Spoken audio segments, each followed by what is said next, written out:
दान करने की प्रवृत्ति। जिस देश में, जिस काल में, जिस वस्तु का अभाव हो, शुद्ध भाव से, सतोगुणी भाव से अगर अपने पास है, उस जगह पर उस वस्तु का दान करना ही सतोगुणी श्रेष्ठ दान है।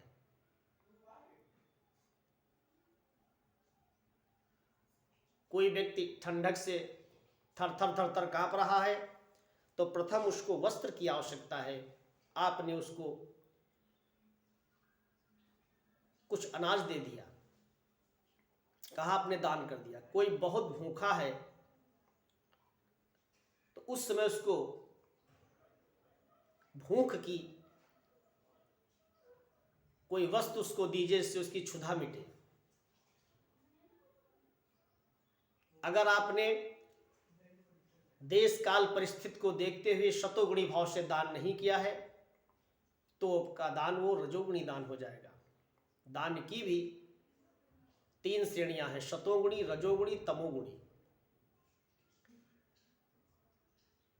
जो मन में जब जैसे जहां आया दे दिया, ये रजोगुणी। और कुपात्र को खिन्न मन से, इसकी बहुत विस्तृत व्याख्या है।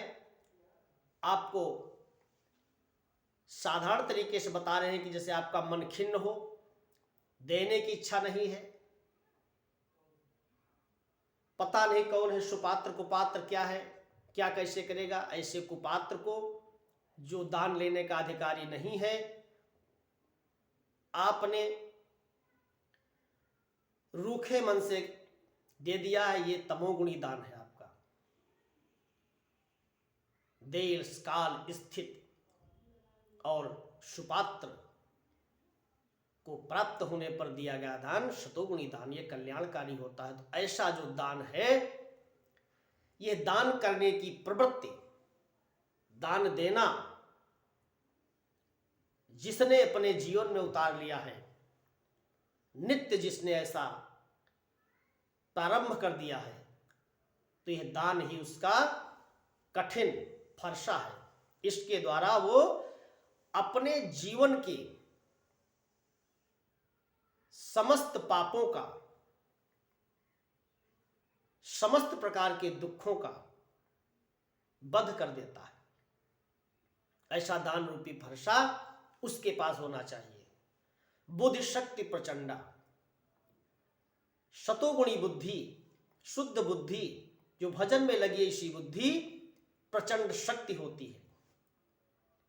उस प्रचंड शक्ति से अपने इन सांसारिक शत्रुओं का वध कर दिया जाता है।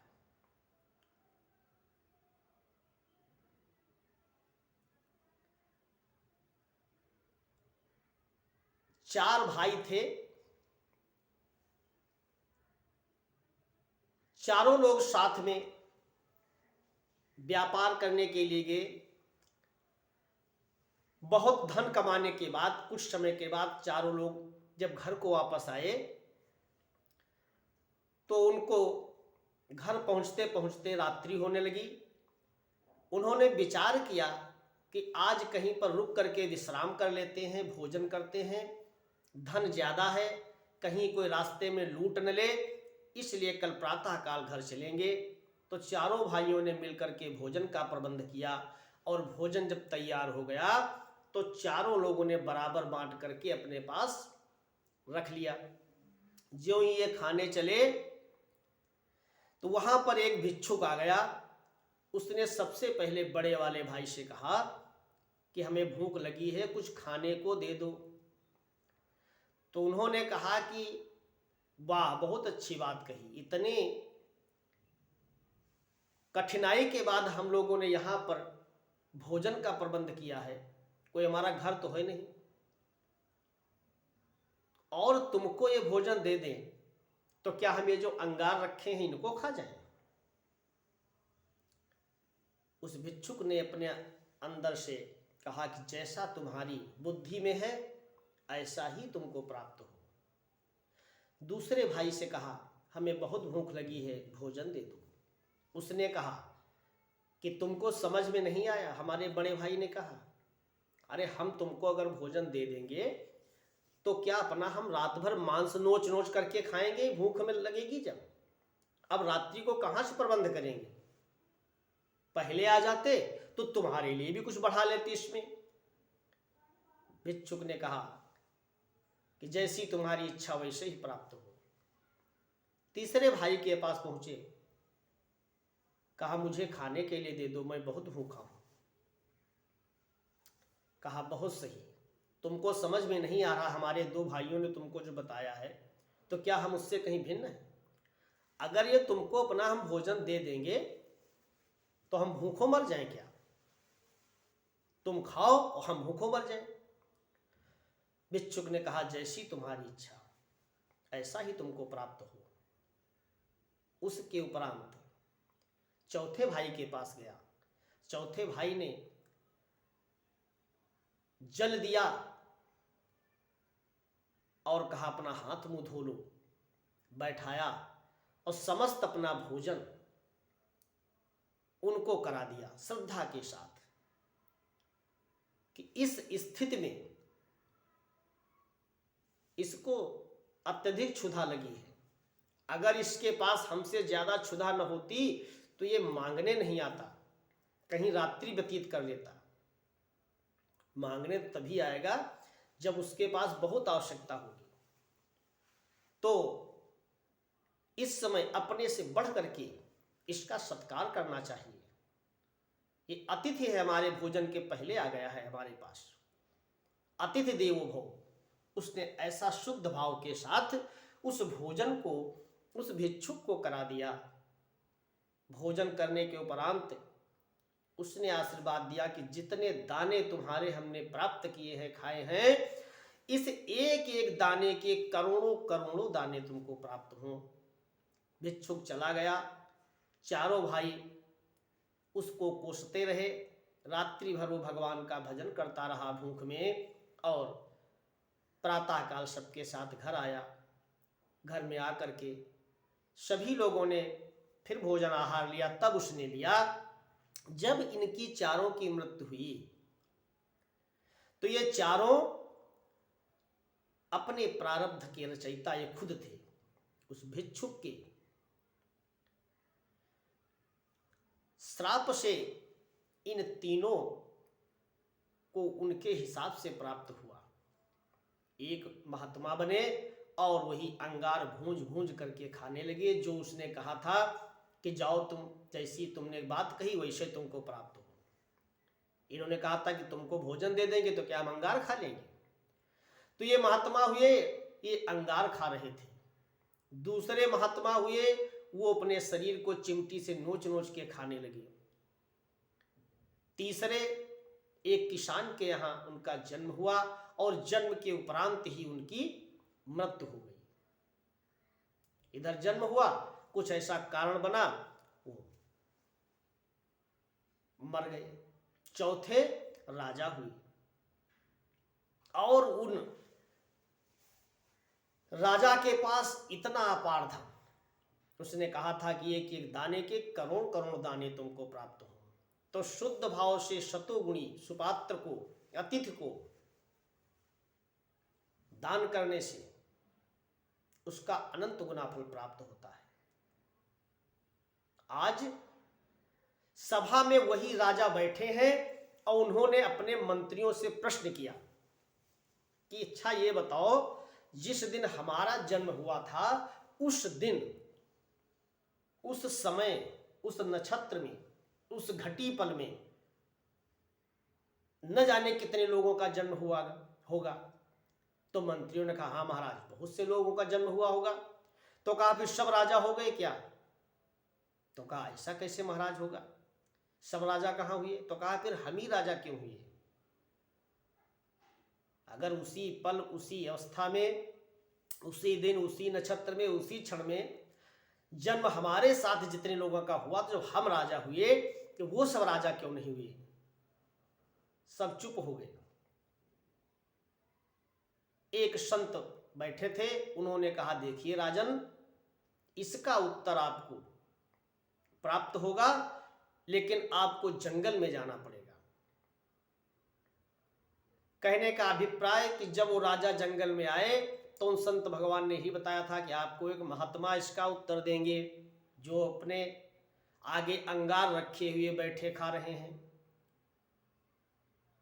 राजा साहब जब उस महात्मा के पास पहुंचे तो अंगार खाने वाले महात्मा ने कहा कि हम तुमको उत्तर नहीं दे सकते, क्योंकि जब तक तुमको उत्तर देंगे तब तक हम अंगार अपने खाएंगे। जीवन भर अंगार उन्होंने खाया। आपको उत्तर दूसरे महात्मा देंगे जो अपना मांस नोच नोच करके खा रहे हैं। राजा उनके पास गए तो उन्होंने भी यही कहा कि इसका उत्तर हम नहीं दे सकते, क्योंकि जब तक हम उत्तर देंगे तब तक मांस नोच नोच करके खाएंगे। तुमको इसका उत्तर एक किसान का बेटा भी जन्म ले रहा वो देगा। राजा वहां पहुंचे, ज्ञात किया तो एक लड़का वहां जन्म लेने वाला था। राजा ने कहा उसको जन्म लेने के उपरांत मेरे पास लेके आओ। जब उसका जन्म हुआ राजा के पास लाए तो वो तुरंत का जन्म लिया हुआ बालक हंसने लगा राजा को देख करके और कहा, हे राजन, हम आपके प्रश्न का उत्तर दे करके अभी हमको मृत्यु हो जाएगी। राजन ने कहा, यह सब कैसी घटना है?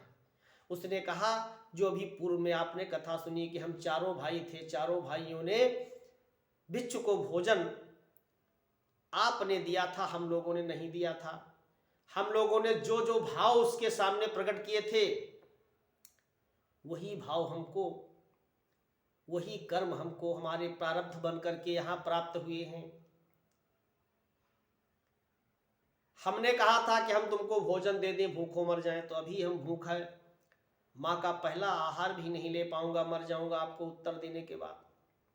और वो दोनों भाई हमारे एक मांस नोच नोच करके खा रहे हैं, एक अंगार को खा रहे हैं। प्रारब्ध देखिए, हमारे कर्मों से ही प्रारब्ध बनता है और उसी के हिसाब से हमारा जन्म होता है, शुभ अशुभ लक्षण प्राप्त होते हैं। इसलिए सदैव दान सुपात्र को देना चाहिए, देश काल परिस्थिति को देखते हुए दान देना चाहिए। ये शतोगुणी दान। और जो धार्मिक कृत्य हैं सदैव धर्म पे चलना चाहिए, शास्त्रोक्त विधि से, गुरु की आज्ञा से, महापुरुषों के सानिध्य में जीवन यापन करने वाला पुण्यवान जब उसके पास अधिक पुण्य हो जाते हैं तो गीता में लिखा है, प्राप्ये पुण्य कृताम लोके नुषित्वा शाश्वती समा शुचीनाम श्रीमताम गेहे योग भ्रष्टाभिजायते। ऐसा व्यक्ति पुण्य लोकों में, स्वर्ग लोक में सुखों को भोगता है, जो शतोगुणी व्यक्ति होता है। और उसके उपरांत क्षीणे पुण्य मृत्युलोक विशंति, पुण्य क्षीण होने के उपरांत मृत्युलोक में पुनः उसका जन्म हो जाता है। और जो इस धर्म रूपी रथ पे आरूढ़ रहता है, भगवान ने विभीषण को बताया है कि जो इस धर्म रूपी रथ पे आरूढ़ रहता है, समस्त प्रकार से जो वर्णन है इनका ही पालन करता है, वो विजय को प्राप्त होता, अर्थात वो मेरे धाम को आता है।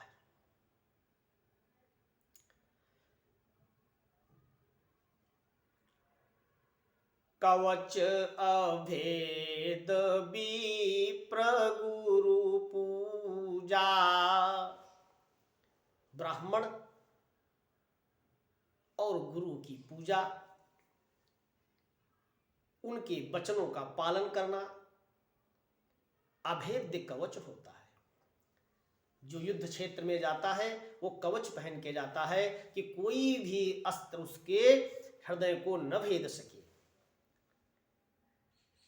जीव इस संसार में जब आता है तो यहाँ के जो शत्रु हैं, काम क्रोध मद लोभ मोह आदि जो भी शत्रु हैं, वो शत्रुओं से बचने के लिए अभेद्य कवच को धारण करे।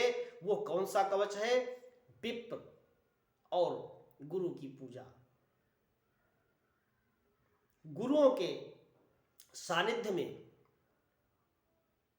गुरुओं के वचन को मान करके ब्राह्मणों की पूजा सम्मान करके उनकी आज्ञा का पालन करके जो इस संसार में इस अभेद्य कवच का निर्माण कर लेता है, सदैव उनके बताए हुए मार्ग पर चलता है, ऐसा व्यक्ति विजयी होता है। उसे कोई भी परास्त नहीं कर सकता है। कवच अभेद्य विप्र गुरु पूजा, यही सम विजय उपाय न दूजा। ये सखा, विजय प्राप्त करने के लिए, चाहे इस संसार में लौकिक विजय हो, युद्ध हो जीतने के लिए, या इस पारलौकिक युद्ध को जीतने के लिए, दो तरीके के शत्रु हैं। एक तो हमारे शत्रु हैं निजी अपने अंतःकरण के, एक जो संसार के शत्रु बन जाते हैं किसी कारणवश।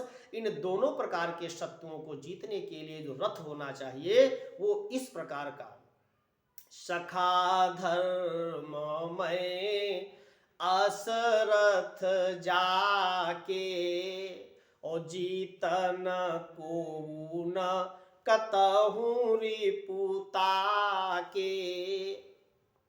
कोई भी ऐसा शत्रु नहीं है जो उसको जीत सके।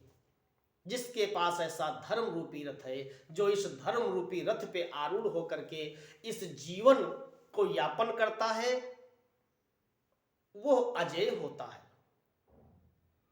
उसे जो हमारे अपने आंतरिक शत्रु हैं, काम क्रोध मद लोभ मोह, ये भी नहीं परास्त कर सकते, इनको जीत लेता है। और सांसारिक युद्ध जो तुम देख रहे हो, वो भी ऐसे व्यक्ति से जीते जाते हैं। आपके भाई रावण के पास जो रथ है, ये सांसारिक रथ है, और मैं जिस रथ पे आरूढ़ हूं वो धर्म रथ है। इसलिए जरा सा भी मत धैर्य खोइए मेरे सखा विभीषण। विजय तो उसी की होती है जो धर्म रूपी रथ पे सवार होता है। विभीषण ने कहा, हे प्रभु, मेरा साहस वापस आ गया।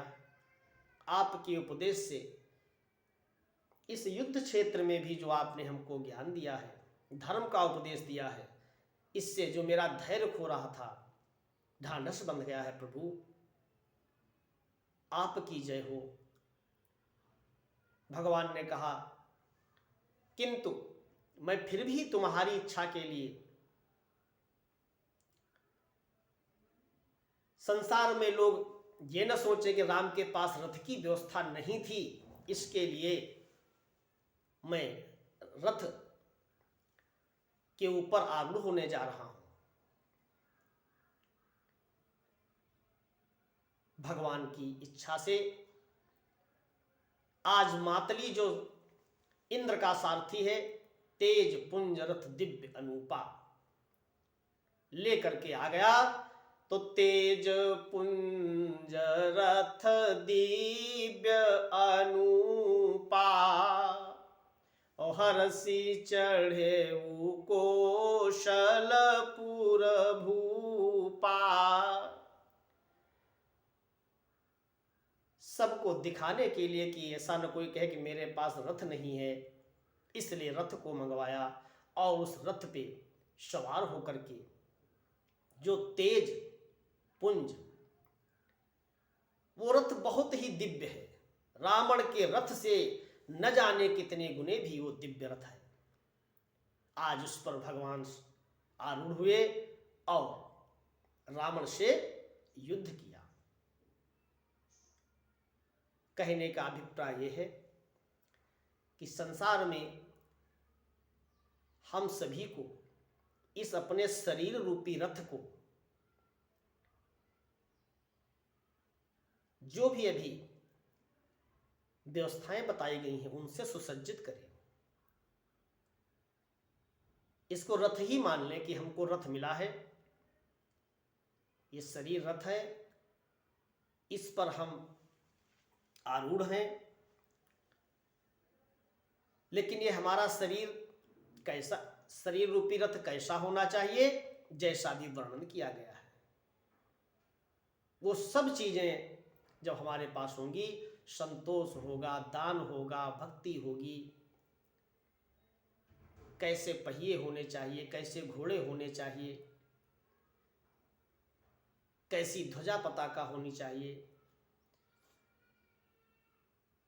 ध्वजा दो प्रकार की, एक तो रथ के ऊपर लगती है, दूसरी यश रूपी पताका होती है, जो संसार में फैली रहती है।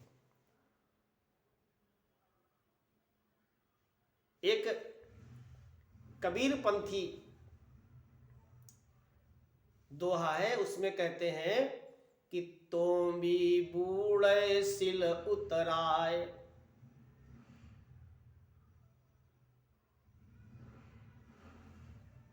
वरौनी का पानी बड़ेरी का जाए। यानी इस संसार रूपी समुद्र में तोंबी रूपी शरीर डूब जाता है, जबकि पानी में तोंबी डालो वो तैरती है, और सिल पत्थर डालो डूब जाता है। लेकिन इसमें उल्टा कहा उन्होंने कि इस संसार रूपी समुद्र में ये शरीर रूपी तोंबी जो है ये डूब जाती है, नाशवान है, नष्ट हो जाती है, और सिल रूपी यश हमारे न होने के बाद भी उतराता अर्थात फैलता रहता है। छप्पर को देखा, उसमें नीचे को कहते हैं उरौनी, ऊपर को बड़ेरी कहते हैं। तो उरौनी का पानी बड़ेरी को कभी नहीं जाता, बड़ेरी का उरौनी, अर्थात ऊपर से नीचे पानी आता बरसात में, और ये कह रहे हैं कि नीचे से ऊपर जाता। अर्थात जो भी इस शरीर से आपने सत्कर्म किए हैं, यहाँ पर अच्छे बुरे कर्म किए हैं, इसका निर्णय आपको प्रारब्ध बन करके प्राप्त होता है। सदैव धर्म रूपी रथ पर सवार होने के उपाय प्रयत्न करने चाहिए। ये सत्संग से, गुरु कृपा से और महापुरुषों के वचनों से, शास्त्रोक्त रीति से जो जीवन यापन करता है, उसका ये धर्म रूपी रथ सदैव उसको विजय दिलाता है, कल्याण कराता है। बोलो सियावर रामचंद्र की जय हो।